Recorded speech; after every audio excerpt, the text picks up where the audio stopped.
Tapi di mimpiku aku minum lewat kayak selang-selang.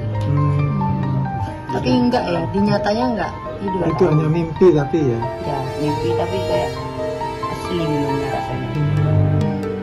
Ungkapan syukur tak henti diucapkan Abdul Hanan saat mengetahui anak keduanya Al-Fatih Cakrabuana selamat dari reruntuhan musala pondok pesantren Al-Hozini Sidoarjo.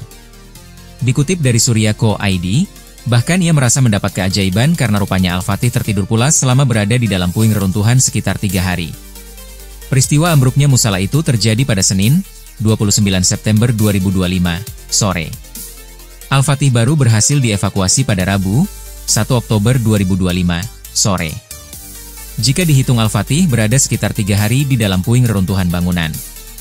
Alhamdulillah, ucap warga Bangkalan ini di RSUD Notopuro Sidoarjo, Kamis, 2 Oktober 2025. Pada saat dievakuasi, Al-Fatih tak mengalami luka serius, hanya lecet. Dalam ceritanya, remaja 14 tahun itu merasa tidur. Ia bahkan tak mengingat pasti kejadian ini. Al-Fatih hanya mengingat bahwa sebelum gedung itu ambruk sempat terdengar suara gemuruh seperti gempa. Begitu gedung itu rubuh, Al-Fatih sempat berlari untuk keluar gedung. Namun ia tak berhasil dan pingsan. Saat bangun, Al-Fatih sudah tak bisa melihat apa-apa alias gelap gulita. Namun, Al-Fatih masih sempat berkomunikasi dengan teman di sebelahnya dalam posisi sama-sama terjebak. Setelah itu saya tidur dan tidak ingat lagi. Saya sempat mimpi minum lewat selang.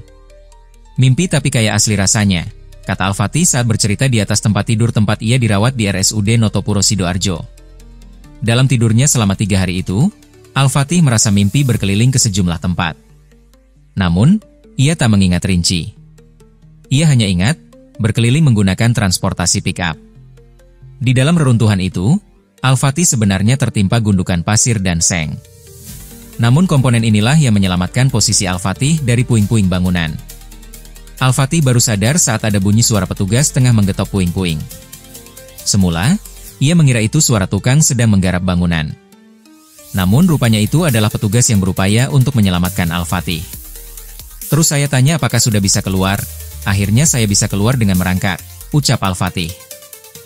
Al-Fatih ini sempat dikunjungi langsung oleh Gubernur Jatim Hovifah Indar Parawansa, Kamis sore.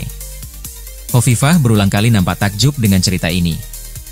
Sesekali Al-Fatih bercerita kepada Hovifah mengenai apa yang terjadi selama 3 hari. Hovifah membalas dengan memberikan motivasi kepada Al-Fatih.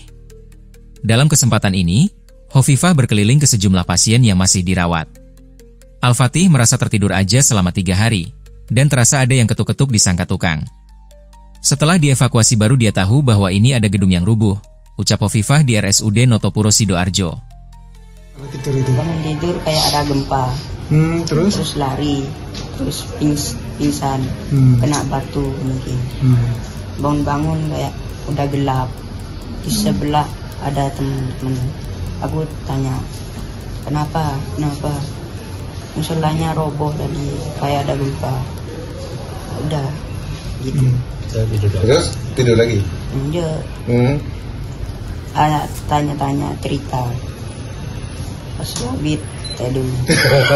Selama 3 hari itu kamu apa? Ada yang ngasih minum atau gimana? Nggak tahu. Tapi di mimpiku aku minum lewat kayak selang-selang. Tapi enggak ya, di nyatanya enggak hidup. Itu hanya mimpi tapi ya. Ya, mimpi tapi kayak asli minumnya rasanya. Selain mimpi minum itu, mimpi kemana? Jalan-jalan. Jalan-jalan kemana? Nggak tahu. Ke kota gitu atau ke Makkah atau gimana? Suasananya itu loh, ke masjid atau ke mana jalan-jalannya? Kayak di jalan-jalan yang lampunya mati, terus lurus nggak tahu kemana. Gitu ya? Iya. Apa jalan-jalannya? Tikap.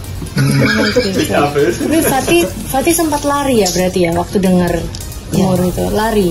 Ya, tapi masih kena. Enggak, sebelum waktu terasa gempa itu lari nggak? Sempat menyelamatkan diri nggak? Iya, Lari ya. Tapi terus ketimpa. Iya. Sakit, kerasa sakit nggak waktu pas sadar itu? Enggak. Nggak sakit sama sekali. Terus sadar-sadarnya waktu itu gimana? Sadar itu sadar. Ada tukang katanya. Terus digabungin tukang gitu. Enggak, kan ada bunyinya, tok tok tok. Aku tanya, udah bisa keluar Pak? Oh iya udah bisa keluar, udah bisa keluar. Sadar-sadar sudah digendong sama petugas. Enggak, keluarnya itu kayak merangkak. Pak, ini di balik peristiwa ini sebelum adiknya berangkat ke pondok terus akhirnya ada peristiwa yang terjadi kemarin. dia apa yang bermimpi ya? Gedung itu roboh ya? Oh, bukan Al-Hozini, tapi dia bermimpi ada gedung roboh gitu. Berapa hari ini? Sebelum kejadian? Sebelum balik? Masih di rumah. Dia kan minta tidak mau balik hari Sabtu. Dia mau baliknya kemarin Rabu. Tapi saya paksa balik ke pondok Sabtu. Makanya ketika kejadian ini mamanya marah ke saya. Coba Fatih balik Rabu kan tidak ini gitu. Dia tidak mau minta Rabu toh karena bermimpi itu ada gedung roboh. Dan saya macam gimana ya? Kalau ada apa? Ayahnya. Iya. Suruh ya, hati-hati gitu. Oh ya Allah. Ya untungnya dia tidak trauma dan tidak merasa takut gitu ya, karena dari awal kan tertidur. Tertidur sampai berapa tidurnya? 3 hari. Ini waktu sholat asar ya? Iya. Sebelum sholat asar tidur, ketika itu bangun tidur lagi. Oh, sebelum sholat asar dia posisi di mana? Ketiduran nunggu. Di kamar. Nunggu jemaah enggak di musola. Oh, di musola itu tempat. Oh, ketiduran. Terus waktu azan? Duduk mungkin ya. Tribun X menghadirkan lokal menjadi Indonesia.